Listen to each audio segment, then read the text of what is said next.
हरियाणा के बिजली मंत्री चौधरी रणजीत सिंह ने कहा कि पिछली बार हिसार लोकसभा सीट पर बीजेपी ने उन्हें 2 बार चुनाव लड़ने का ऑफर दिया था, लेकिन तब मैंने मना कर दिया था। इस बार अगला लोकसभा या फिर विधानसभा चुनाव कहां से लड़ूंगा, ये वक्त और परिस्थितियां ही तय करेंगी। हिसार में बिजली मंत्री चौधरी रणजीत सिंह से खास बातचीत की है total news bureau head doctor Mahesh Kumar ने।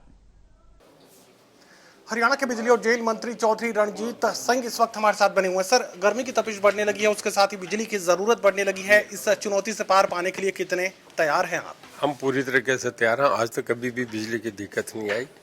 हमने जब भी पिछली गर्मी आई, हालांकि कोल आया, उसकी वजह से सब जगह पूरे देश में एक आया था, पर तब भी हमने 2 दिन बाद स्थिति संभाली थी। अब कि हमने पहले से पूरी तैयारी कर रखी है, कोई बिजली की दिक्कत नहीं आएगी, पूरी तरीके से तैयार है। ये गठबंधन जननायक जनता पार्टी का भारतीय जनता पार्टी के साथ हुआ, तब की बात अब उठाने की कोशिश चल रही है। ये मामला क्या है? मामला समझ से बाहर हो रहा है कि तब जब जिन शर्तों पे किया था भारतीय जनता पार्टी के साथ, क्या वो शर्तें पूरी नहीं की गई? यही वजह की दिग्विजय सिंह चौटाला बार बार इनडायरेक्ट तरीके से आप लोगों को याद दिलवा रहे हैं। जब भी गठबंधन की बात हुई तो बीजेपी और जेजेपी के बीच में हुई, ना हम तब बीच में थे ना आज बीच में हैं। ये दोनों पार्टी का आपस का फैसला, हम तो सुन लेते हैं कि क्या फैसला हो गया, क्योंकि हम भी उस सरकार में एक हिस्सेदार हैं।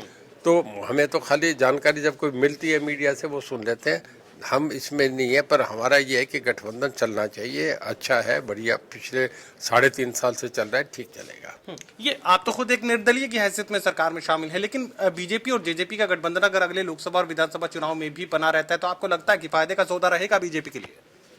मैं इस पे नहीं कहूँगा, क्योंकि चुनाव में 3.5 साल बढ़िया हुआ है। पहले जब आपस में रहा, आपस में विश्वास बढ़ा है, तो फिर आगे भी कोई दिक्कत नहीं आनी चाहिए। पूर्व मुख्यमंत्री भूपेंद्र सिंह हुड्डा ये कह रहे हैं कि परिवार पहचान पत्र ने हरियाणा को तबाह कर दिया। परिवार पहचान पत्र आते ही वो खत्म कर देंगे। प्रॉपर्टी आईडी को लेकर भी वो ये कह रहे हैं कि हरियाणा संकट में है। तमाम जिस तरह की सुविधाएं जनता को सरकार देने की कोशिश कर रही है, अब हुड्डा साहब तो कह रहे हैं कि जनता बेहाल हो चुकी है और इस बार उनका नंबर है। देखिए, हुड्डा साहब का पॉलिटिकली उन्हें अपोजिशन में है, तो अपोजिशन हमेशा हर सरकार के एक्शन को क्रिटिसाइज करती है। उनका ये कहना, पर मैं इस बात से नहीं मानता कि इस बात का कोई नुकसान हो रहा है। लोगों को इस बात का फायदा है कि हर आदमी ऑनलाइन जुड़ गया, हर आदमी को अपनी एक ही आईडी से सारे जगह जाके जो कुछ बताना पड़ता है उससे काम चल जाता है। बीजेपी की भाषा आप लगातार बोलते हैं, लेकिन क्या अगला चुनाव भी भारतीय जनता पार्टी के साथ रानिया से ही लड़ेंगे या लोकसभा भी एक विकल्प हो सकता है? ये डिपेंड करेगा कि उस वक्त जब चुनाव आएंगे, लोकसभा पहले आएगा, लोकसभा लड़ूं विधानसभा लड़ूं, ये हालात पे डिपेंड करेगा। अभी मैं नहीं कह सकता, बहुत अर्ली है। पिछली बार जब चुनाव हुए थे तो मुझे 2 बार बीजेपी की तरफ से ऑफर हुआ था कि मैं हिसार लोकसभा सीट लड़ूं। मैं कुरुक्षेत्र मांग रहा था, हिसार पे हमारा नहीं हो सका, तो मैंने उनका धन्यवाद भी करा कि आपने मुझे कंसिडर करा। तो ये डिपेंड करेगा हालात पे। लेकिन इस बार सीट खाली हो सकती है। लगातार ये बात कही जा रही है कि ब्रजेंद्र सिंह की स्थिति डामाडोल है।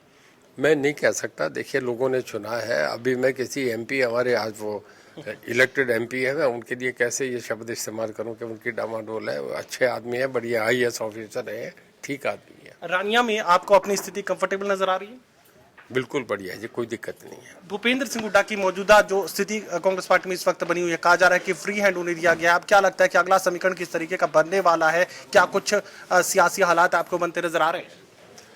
मेरा यही मानना है कि हरियाणा में बीजेपी आएगी, 10 की 10 लोकसभा सीट हम जीतेंगे और विधानसभा की सीट भी दोबारा फिर मेजॉरिटी बीजेपी की आएगी। चलिए, एक बार फिर भारतीय जनता पार्टी जीत का परचम लहराएगी और रणजीत सिंह साहब ये बात कर रहे हैं कि परिस्थितियां तय करेगी कि वो लोकसभा चुनाव लड़ेंगे या विधानसभा चुनाव के साथ वो जाएंगे। चुनावी मैदान विधानसभा का चुनेंगे या लोकसभा का, ये परिस्थितियां तय करेगी। फिलहाल बीजेपी की जीत का दावा चौधरी रणजीत सिंह सामने रख रहे हैं।